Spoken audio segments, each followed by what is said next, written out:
RuneScape is coming out on Steam in about 13 hours.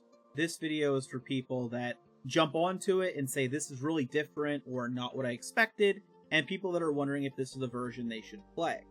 You can always try it, but as someone who has played RuneScape for well over a decade, since I was very young, my answer is no. Not this version. There is a version for you. There is a version that is more popular than the version coming to Steam. The other version is coming to Steam later, so do not let this one taint your RuneScape experience. If you try it, don't think that that means the other one isn't for you. Now, can you play the other one? Yes, it's on the RuneScape website and it's on mobile, and I'll be talking about that soon.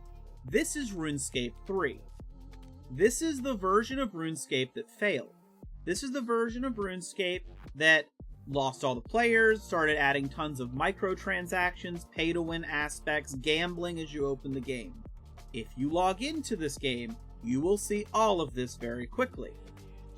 This game, if you go to the main website, you will see here it says it has 139,909 online. That number is false.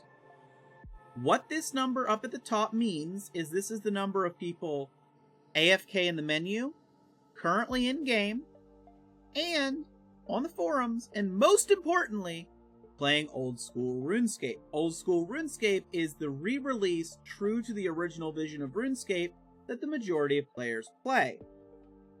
Oldschool Runescape has 105,000 of those 139,000 currently online. Now these numbers are going to look different tomorrow. Obviously, a lot of people are going to give RuneScape 3 a shot because it's on Steam. I just want you to be aware that if you jump into RuneScape 3 and you don't like the microtransactions, you don't like the combat, or it's not what you were hoping for, Oldschool Runescape exists. This game is going to get all your nostalgia going, and not only that, it's a very solid game.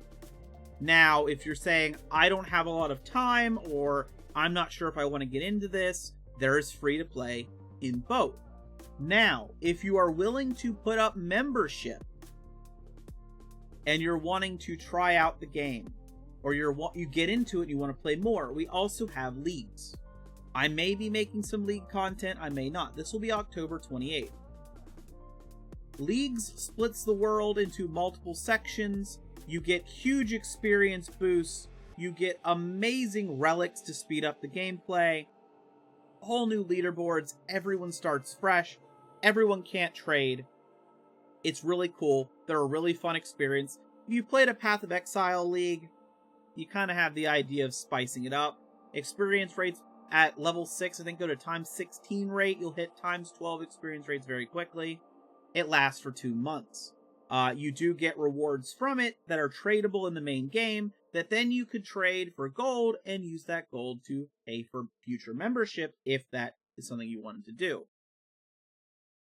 RuneScape 3, you can check out the RuneScape subreddit. They're going to tell you it's great. My opinion is start looking up microtransactions in the search bar. Start looking up lack of updates in the search bar. And you will find posts for years asking, why are we not getting certain updates? Why is every week a new microtransaction?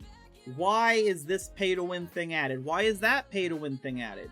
Why are you telling me that I can't have this thing, but then you're going to try to sell me on this experience boost or buy keys to gamble?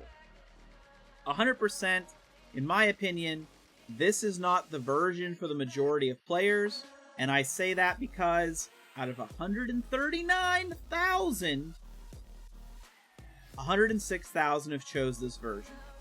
They have chose the old school version.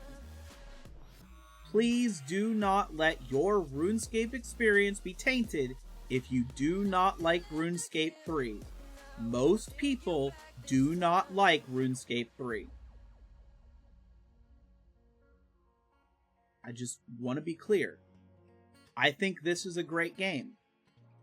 This feels like personally to me, it's a boring cash grab. As someone who played RuneScape, I was there when they completely sabotaged this game. I was there when they didn't care about the player's vision. I was there when they had to come crawling back and give the players what they asked for. In my opinion, this is the one you're going to want to play. This is the one that has updates. This is the one that feels like it's cared for by the community and by the devs. I would say if you like Old School RuneScape, you try to free to play, you can get it on mobile. If you like it, check it out. It's not on Steam yet, but it's coming to Steam. The main reason for this video is I am worried that people are going to play this, hate it, and then judge this game based on the failure that is being released first.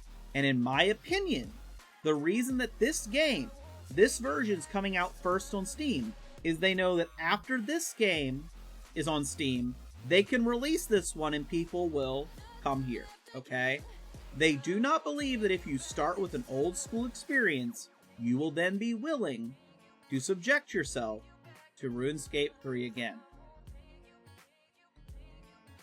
I could go on and on about how community polling, actions the community likes, tons of features being added, but honestly, check out the subreddits, see what people are saying, maybe join a Discord. I'm not saying you won't 100% enjoy RuneScape 3. You might be your thing. But if you have nostalgia, if you don't mind, if you already have an account and you don't mind starting over, Old School RuneScape's there. If you don't mind playing something that isn't on Steam yet, Old School RuneScape's there. If you're interested in seasonal events and things like that, Old School RuneScape is there. If you want to watch people play RuneScape, Old School RuneScape is there. There are much more players and much more viewers on the Twitch directory for Old School RuneScape than RuneScape 3. It's hard to stress how different these games are, because this game had to divert from the year 2007 to bring people back. RuneScape 3 is over 13 years of things that people did not want in a direction the player base did not like. And in my personal opinion, most of the people still playing it, gamblers, Stockholm Syndrome, it's hard to explain. They will defend everything wrong with the game, complain about the microtransactions, and then when they need to drop $200 or $300 for a cosmetic set that gives them an experience boost, they're the first in line putting their credit cards in.